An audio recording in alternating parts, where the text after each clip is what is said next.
नमस्कार. स्वादास्वादमध्ये स्वागत आहे तुमचं. आज आपल्याला पानकोबीची मसूर डाळ घालून भाजी बनवायची आहे. ह्या कोबीला पानकोबी म्हणतात, पत्ताकोबी म्हणतात, गड्डा कोबी म्हणतात.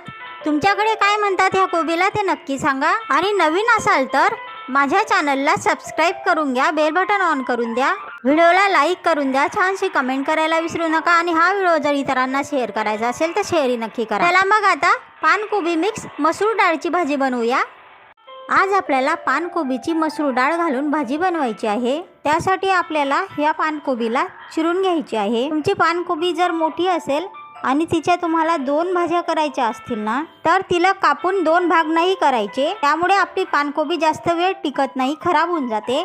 पानकोबीच्या 2 भाज्या करायच्या असतील तर काय करायचं, पानकोबीचे जे वरचे पानं असतात ना, ते काढून त्यांना चिरायचं, आवश्यक तेवढं घ्यायचं आणि बाकीची पानकोबी ही ठेवून द्यायची. त्यामुळे आपली पानकोबी जास्त वेळ टिकते.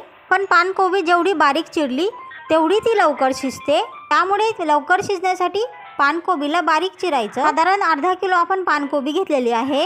ही 1 वाटी आपण मसूर डाळ घेतलेली आहे, म्हणजे साधारण 100 ग्रॅम आपण मसूर डाळ घेतलेली आहे. पानकोबी लवकर शिजत नाही आणि डाळ लवकर शिजून जाते. त्यामुळे आपल्याला ह्या दोघं भाज्या वेगवेगळ्या शिजवायच्या आहेत. आता आपण चिरलेली पानकोबी स्वच्छ धुवून घेणार आहोत. कोणत्याही प्रकारच्या भाज्या किंवा फळं 3-4 वेळा पाणी वापरूनच धुवायचं, कारण या भाज्या फळांवर कीटकनाशकांची फवारणी केलेली असते.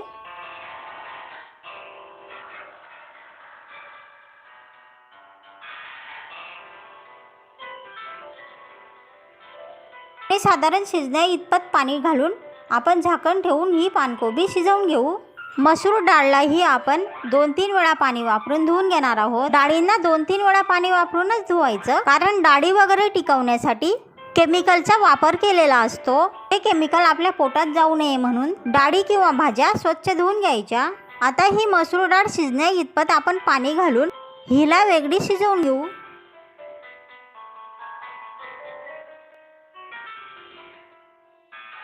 आपली पानकोबी शिजलेली आहे.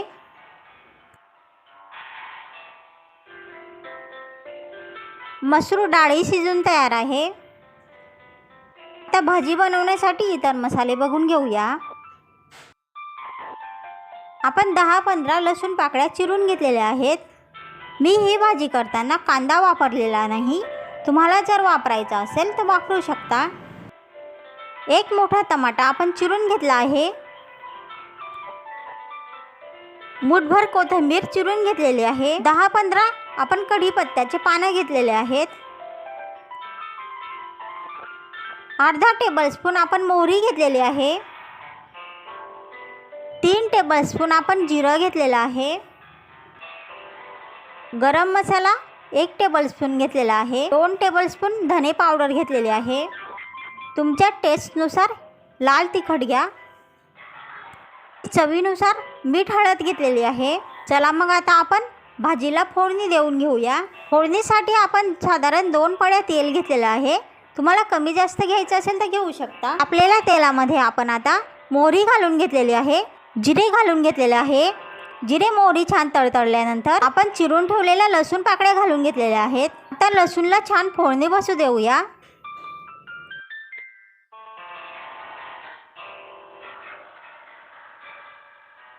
लसूणला छानपैकी फोडणी बसल्यानंतर म्हणजे तांबडा झाल्यानंतर आपण आता कढीपत्ता घालून घेतलेला आहे. कढीपत्त्यालाही फोडणी बसू देऊया.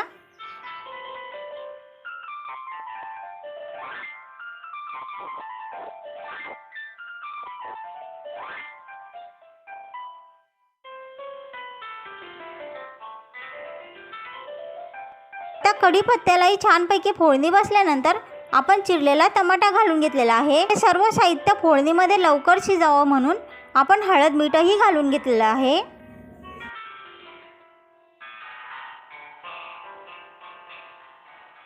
आता आपण फोडणीवर झाकण ठेवून घेणार आहोत आणि व्यवस्थित फोडणी बसू देऊया. सर्व साहित्य शिजल्यानंतर व व्यवस्थित फोडणी बसल्यानंतर आपण फोडणीवर लाल तिखट घालून घेऊ. गरम मसाला घालून घेऊ. धना पावडर घालून घेऊ आणि चिरलेली कोथिंबीर घालून घेऊ. तर व्यवस्थित फोडणी बसू देऊया.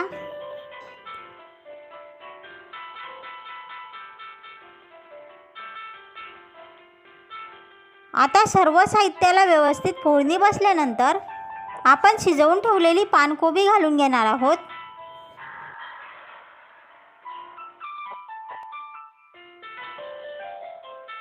आपण शिजवलेली मसूर डाळी घालून घेतलेली आहे. आता आपण हे सर्व मिक्स करून घेऊ. मी ही भाजी कोरडी बनवत आहे. कोरडी छान लागते ही भाजी. तुम्हाला जर थोडेसे पाणी घालायचं असेल तर घालू शकता. साधारण 5 मिनिटं परतल्यानंतर आपली भाजी तयार आहे. तर मग नक्कीच करून बघा. पानकोबी घालून मसूर डाळीची भाजी खूप छान लागते. आणि कशी झालेली आहे ते कमेंट बॉक्समध्ये नक्की सांगा. आणि नवीन आलेला असाल तर माझ्या चॅनलला सबस्क्राईब करून घ्या. बेल बटन ऑन करून द्या. व्हिडिओला लाईक करून द्या. छानशी कमेंट करायला विसरू नका. आणि हा व्हिडिओ जर तुम्हाला तुमचे मित्र मैत्रिणी नातेवाईक ओळखीच्यांना किंवा कोणत्याही सोशल साईटवर शेअर करावं असं वाटलं तर शेअरही नक्की करा. चला मग आता भेटूया पुढच्या रेसिपीमध्ये. तोपर्यंत स्वतःची काळजी घ्या, स्वतःच्या कुटुंबियांची काळजी घ्या. पुढच्या रेसिपीपर्यंत नमस्कार.